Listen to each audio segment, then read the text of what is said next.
Day, gentlemen. Thank you.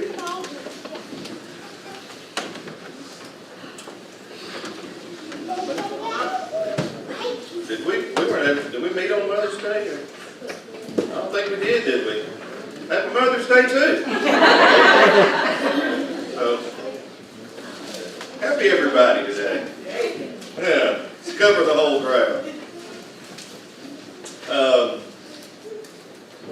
John chapter 8, verse 12. And carrying on, last week we started a series of messages titled I Am. Jesus, throughout his ministry, many times used the phrase I am. And what we're looking at is following what he said after I am. Last week we talked about Jesus being the bread of life, and he said, I am the bread of life. Today, we are moving on to where he makes a statement, I am the light of the world. And the verse, we're going to read one verse, it's verse 12 in the 8th chapter of John. So if you got that, if you would stand with me.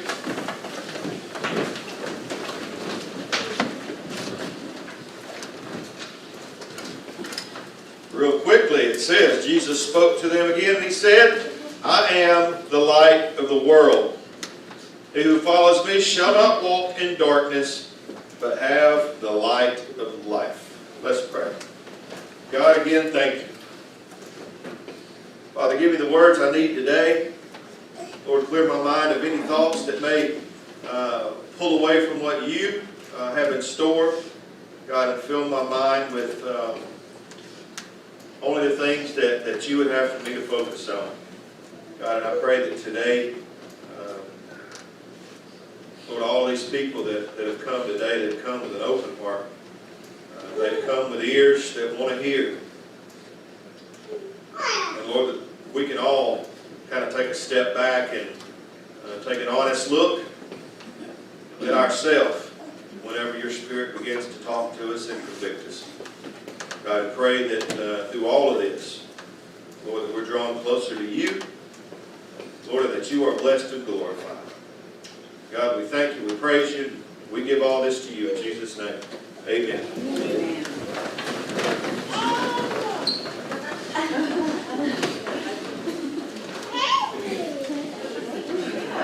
That's right.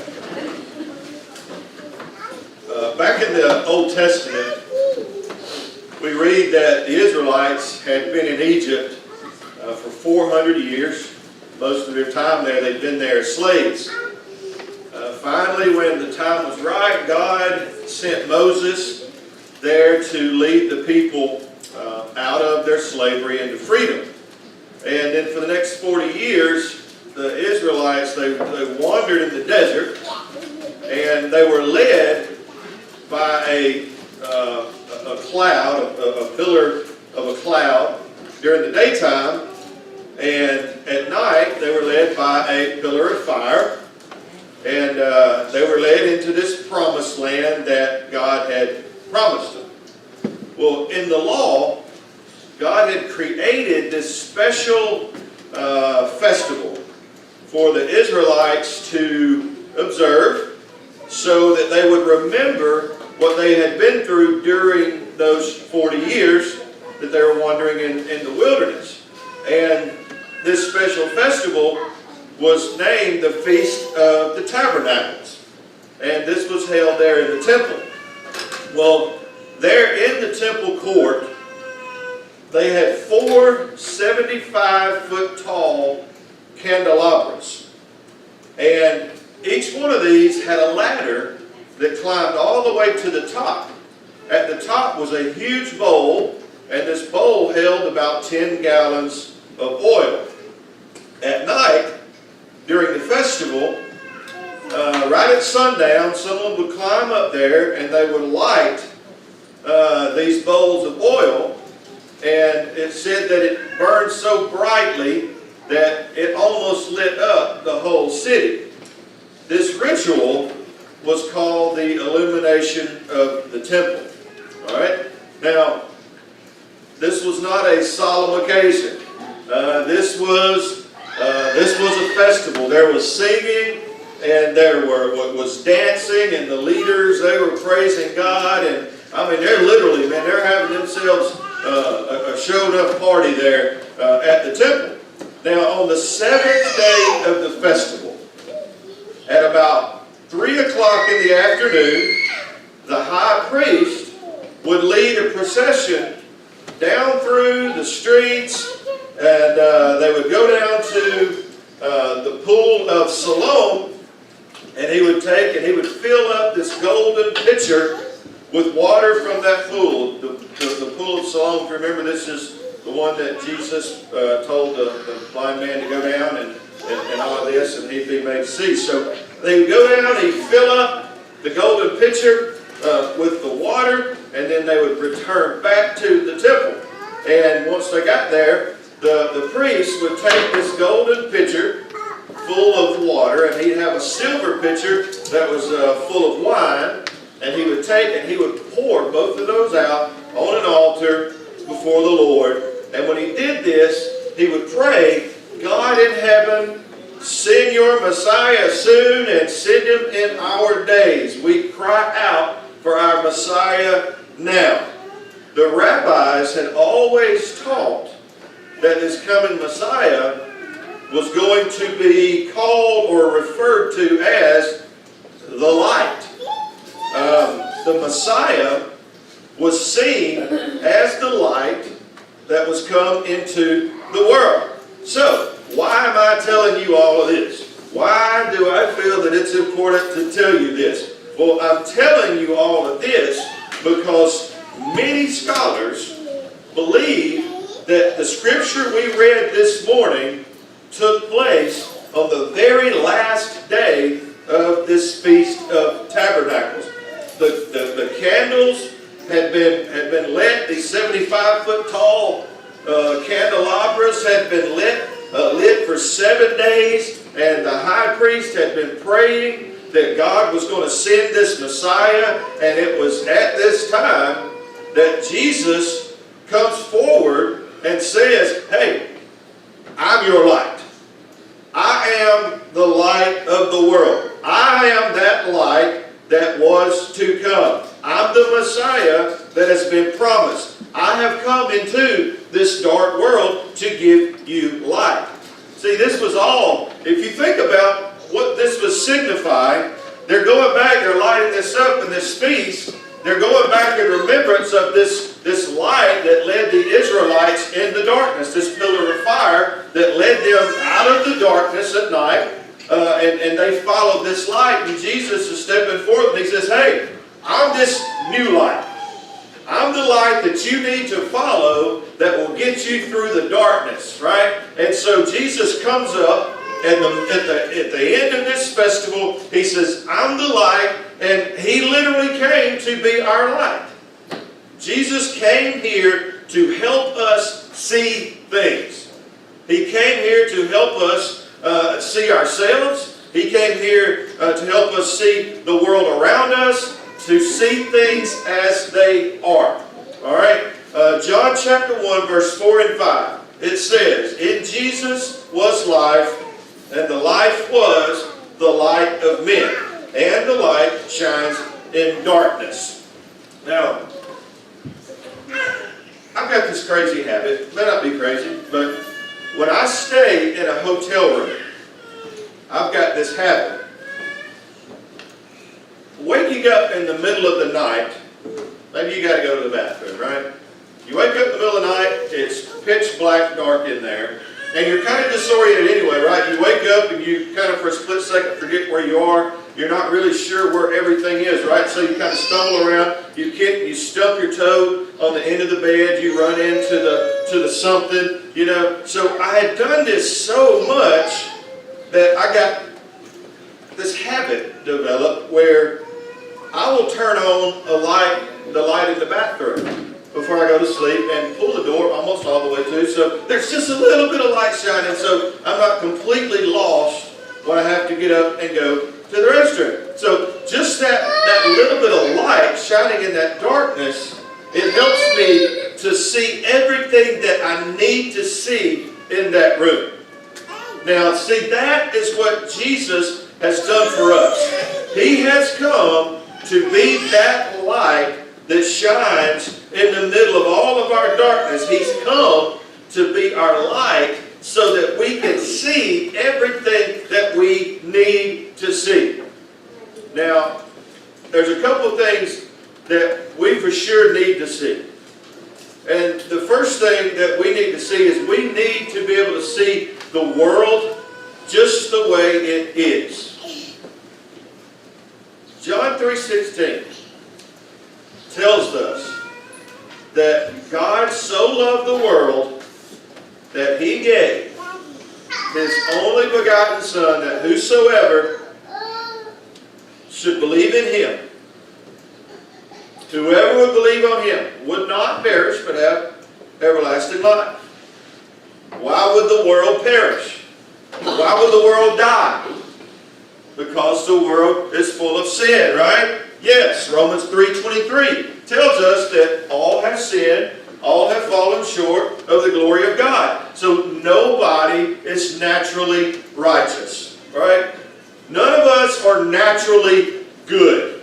I know in our minds we throw up there's good folks and there's bad folks, and we do that because naturally we go to this idea that there are some people that are good and some people that are bad. Some folks are from Sodom and Gomorrah, some folks are from Disneyland, right? One being the picture of everything awful, one being the picture of innocence, right? That's what we build up in our minds. Some folks are good, some folks are bad, you know. But what happens is we build up, or we form these ideas about people, and then we want to act surprised, or we are surprised whenever a person that we thought was good does something that doesn't really fall under the line of good, something that causes us to be in shock and maybe to look away in embarrassment. But Jesus said to us that nobody is good except God. I think that if we saw the darker truth of people's lives, everybody would disappoint us. If we could see the bad side of every single person, I think we'd all be disappointed in every one of us, because none of us are all good. There's a little ugly in all of us. There's sin inside of every one of us. And even though we don't see that, God does. God sees mankind as we really are. And when God sees the world, He sees a world and He sees a people that's full of sin. And He sees all this and He says, these people are hopeless. These people are helpless. And so what does He do? He sends His Son to earth to rescue us from hell. Because without Him, we wouldn't have a chance. Amen. We're in sin. We're dead in sin. Ephesians 2 tells us, it says that we, so Christians, we were by nature children of wrath. So by nature, we're opposed to God. By nature. Just like the rest of mankind. But God, being rich in mercy, because of the great love that He has for us, that even when we were dead in our trespasses, He made us alive together with Christ. It's important, y'all. It's very important for us to be able to see the world as it is. Look, I know we all want to stand up and say, I see trees of green, red roses, you know. What a wonderful world. I know we want to say that, but look, we've got to be able to see through the trees of green and the red roses and say, man, this place is a mess. We've got to be able to look and say, you know what? There are some good people in the world. But even those good people got some bad. The light of Jesus came to show us that. Because when Jesus came, He gave us the portrait of good. He gave us what we need. He gave us the example. And so He comes, and His righteousness shines this light into this darkness and says, man, if this is good, the rest of us are way off. And so His light helps us to see that, to see the world the way it is. It's not full of nice people who deserve to go to heaven. That's right. It's full of sinful people who never get there without Jesus. Amen. So we need to be able to see that. That we got to be able to see the world as it is. All right? But we need to be able to see us the way we are. Because it ain't all about pointing fingers at the world. It's all about us. So Jesus' light helps us see us the way that we are. You know, there's an old saying that no one's saved but thee and me, and I'm not so sure of thee. In other words, I deserve to go to heaven, but I ain't so sure about you. Most of us aren't that crass. But we do tend to think of ourselves as pretty nice folk, don't we? I mean, I don't know. I'm sure there's some people out there, but I don't think most of us look at ourselves and go, man, I'm just a terrible person. I'm sure there are people out there that do that, but I think most of us think of ourselves as pretty nice people. And a lot of times we think so highly of ourselves that we tend to use ourselves as a kind of measuring stick of right and wrong. Like, I am the standard by which all things shall be judged. I'm the good. Like the righteousness of other people, we tend to measure that by how we view our own self-righteousness. And let's face it, we tend to think of ourselves as pretty cool. Pretty good. We are it, right? Reader's Digest had a story. Yeah, I used to read that. Belmont Kinman had them all the time, man. We'd sit and read the Reader's Digest. Man was on trial, you know, and halfway through the trial, he just stands up and pleads guilty. The judge, frustrated, he's like, why didn't you just plead guilty to start with and save everybody a lot of time and money? And the defendant looks and he said, well, I thought I was innocent, but then I heard all the evidence against me and I think I'm guilty. But you know, that literally happens to people. It's like suddenly they realize, like, you know, I can use myself as an example. It's like you think you're good and all of a sudden, man, the light of Jesus shines on you and you look at yourself and go, wow, I've been a jerk. I'm not as good as I thought I was. Man, when I look at it like this, when I stop using myself or even other Christians as the measuring stick, man, when I look at Jesus and I look at that mirror and that reflects back on me, I'm like, wow, I'm not good. I'm not nice. I'm not near as cool as I thought I was, because you sit here and you think of all the stuff that you've done, even the stuff that you're doing, the person that you've been, and you go like, you know what? I don't know if I even like myself anymore. I remember an actor. His name was Isaac Cappy. And it's been a year or so ago. But he committed suicide. And he left a suicide note behind. And I'm not going to read the whole thing, but a couple parts jumped out at me. It said, over the course of the last week, through introspection that should have happened many years ago, I've come to some stark revelations about my character. It's a testament to my utter ignorance that these revelations had not come sooner.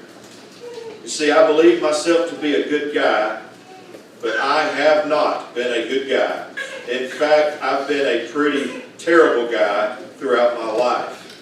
And this caused this man to hate himself so much that ultimately he took his own life. And there was a lot more in there, but he concluded his letter with an apology to Jesus.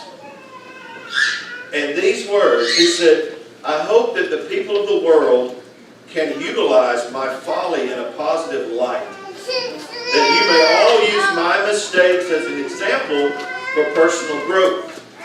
The lesson has come too late for me, but perhaps it can inspire you. See, that's sad to me. Because he sat there with breath in his lungs and said, it's too late for me. That I have gone way too far. This man didn't understand who Jesus was. He believed that Jesus would be ashamed of it. He believed that he had gone too far to be saved, that there's no way that Jesus could love him. He thought it was too late for him to change. But what he didn't understand, what he didn't get, was that Jesus knew what he was like all along. Jesus knew that all along, and he still loved him. He didn't understand that Jesus came here to change his life. What he didn't understand was that it's never too late to change. Jesus himself, in John chapter 12, said, I have come into this world as light, so that whoever believes in me may not remain in darkness. So Jesus came so that we don't have to be imprisoned by our own thoughts of shame and guilt. He came so that we could have life. So yeah, he did come as that light so that we could see who we are, but he also came so that through that light we could have life also. And that it's never too late for us to have that life. We don't have to stay in darkness. That's why Jesus, he spent all his time with these tax collectors and this prostitute named Mary and these sinners. He came to show us that even though we have been this way, we don't have to stay this way, that we can change. That we can go from darkness to light, and we would know that his light can make us change. Folks, it is never too late. If you look into the light of Christ this morning, and you realize I'm not such a good guy, I'm not such a good gal, I have sinned. Jesus says, I know it. That's why I came. Come, let me give you life. How beautiful is that? I know what you've done. I know how you've been. He says, look, man, I built this world. And I knew from the very beginning that you were going to need me. So he says, here I am. Step out of the darkness into the light. Father, we thank you this morning for your message. And now we go into this time of response. Lord, if there's one here today that needs to respond to your call, there's one today that needs to be saved, to step from that darkness to that light, I pray, Lord, that today they would respond in obedience. Lord, your word says that it's with our hearts we believe and are saved, with our mouth. It's with our mouth we profess that you're Lord.